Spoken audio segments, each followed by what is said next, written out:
जैसे कि जिला प्रशासन का जो आदेश है जिसमें धार्मिक आयोजन और ऐसे रैली जुलूस पूर्णतः प्रतिबंधित है।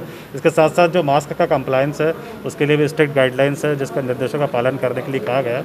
इसके बाद भी अगर इसका कोई उल्लंघन करता है तो उसका 188 के तहत उसमें अपराध पंजीबद्ध किया जाएगा और उसमें हम लोग प्रतिबंधात्मक कार्रवाई भी करेंगे ताकि आम जनता में इसका एक ऐसा मैसेज जाए कि लोग ज़्यादा से ज़्यादा सोशल डिस्टेंसिंग और जो मास्क है उसका पालन करें और साथ साथ इस महामारी को रोकने में भी सहयोग करें। सर, अभी कितने आयोजनकर्ताओं पर कार्रवाई की गई है अभी?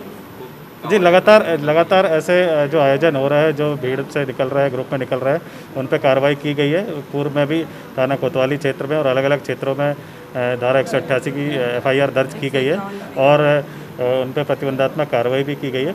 आगामी समय में भी जो धार्मिक त्यौहार और पर्व आने वाले हैं उन पर भी कार्रवाई की जाएगी। जो शहर के प्रमुख संगठन हैं, व्यावसायिक संगठन हैं और सामाजिक संगठन हैं, उनको इसलिए बुलाया था कि मास्क का जो कंप्लायंस है और जो कोरोना गाइडलाइन का पालन है उसमें कुछ शिथिलता आई है और वैक्सीनेशन को लेके भी अब वो जागरूकता और वो उत्साह नहीं रहा जो शहर ने प्रारंभिक उसमें दिखाया था। तो उस पर चर्चा के लिए और एक जागरूकता निर्माण के लिए और सभी के सहयोग के लिए ये बैठक बुलवाई गई थी।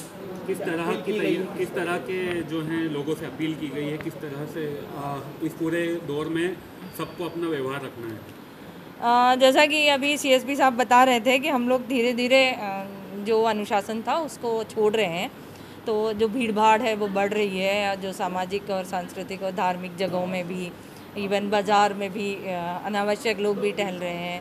मास्क कभी होता है और कभी नाक से नीचे होता है और कभी मुंह से भी नीचे होता है, कभी जेब में होता है।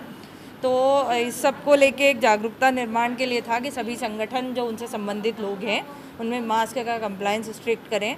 जो लोग वैक्सीनेशन से छूट गए हैं वो अपना वैक्सीन ले लें और जो सेकेंड डोज के लिए एलिजिबल हो गए हैं वो अपना लें और जो आयोजन है जिसमें लोग इकट्ठा होते हैं उसमें संख्या न्यूनतम रखें और अनुशासन से रहें। ऐसे अपील सब लोगों से की गई है ताकि समाज के हर वर्ग का हर आदमी स्वास्थ्य के लिए एक सिपाही बन के सामने आए।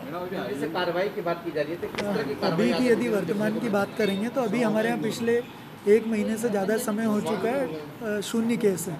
लेकिन हमारा जो पड़ोसी राज्य है महाराष्ट्र, पिछली बार भी जो दूसरी लहर आई थी वो महाराष्ट्र की वजह से ही जो केसेस आए थे उनकी वजह से आई थी। और अभी आप हमारे आसपास के डिस्ट्रिक्ट और इंदौर में देखेंगे 2 दिनों में वहाँ पे करीब 8 पॉजिटिव केसेस निकले हैं। तो इन सभी चीज़ों को देखते हुए आज ये मीटिंग बुलाई गई थी कि जो हमारा मास्क पर और सोशल डिस्टेंसिंग पर फोकस फिर से लाया जाए, जिसमें हम लोगों ने शिथिलता बरत ली है।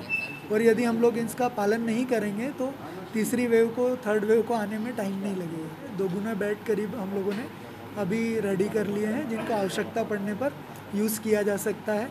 उपकरणों की बात करेंगे तो ऑक्सीजन कॉन्सनट्रेटर हैं वो पर्याप्त मात्रा में बुलवा लिए गए हैं, वो उपलब्ध हैं। करीब 500 के करीब कॉन्सनट्रेटर हमारे पास 10 लीटर की क्षमता वाले हैं। इसके साथ में ही आप देखेंगे जो ऑक्सीजन सेपरेशन यूनिट, ऑक्सीजन के लिए एक सेंट्रल गवर्नमेंट का जो हमारा प्लांट है 1000 LPM वाला, उसका कार्य शुरू हो चुका है NHAI के द्वारा जो बनाया जा रहा है। साथ ही एक स्टेट गवर्नमेंट के द्वारा 1200 LPM का जो प्लांट है वो भी शीघ्र ही प्रारंभ किया जाएगा। तो सारी व्यवस्थाएं प्रशासनिक स्तर पर, हॉस्पिटल की दृष्टि से आप देखेंगे तो अभी ये तीसरी लहर का भी प्रिडिक्शन नहीं हो सकता है कि तीसरी लहर अभी 4 दिन के बाद ही आना शुरू हो जाएगी।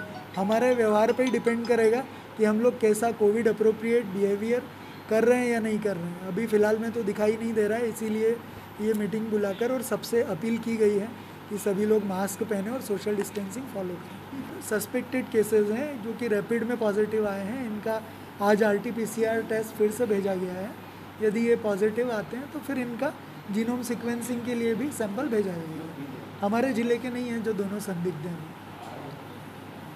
पूर्व में भी ये कोरोना महामारी के संबंध में हमारे शहर में प्रशासन द्वारा, स्वास्थ्य विभाग द्वारा और व्यापारी समाज द्वारा पूरे कोविड के नियमों का पालन किया गया।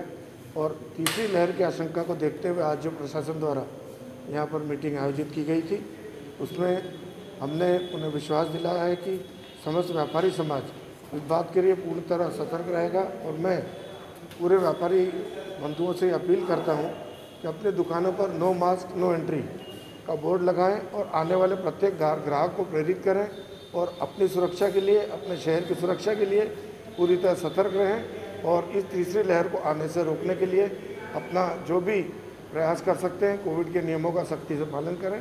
धन्यवाद। तेज न्यूज़ की तेज खबरें सबसे पहले पाने के लिए हमारा चैनल सब्सक्राइब कीजिए और हाँ, बेल आइकन दबाना ना भूलें।